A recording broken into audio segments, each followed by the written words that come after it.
ሁኔታን እያሳየኝ ልቤ እንዲከፋ ሲጠብቀኝ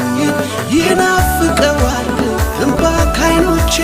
ምስጋና ሞልቷል ከከንፈሮቼ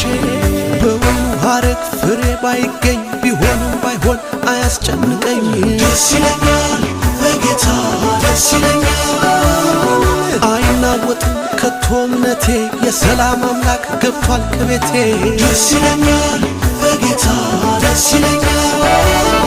ይህን ነው እንጂ ጀግና ቢሉት አይደነብርም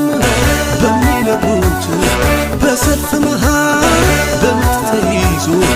ይደረድራል በገና ይዞ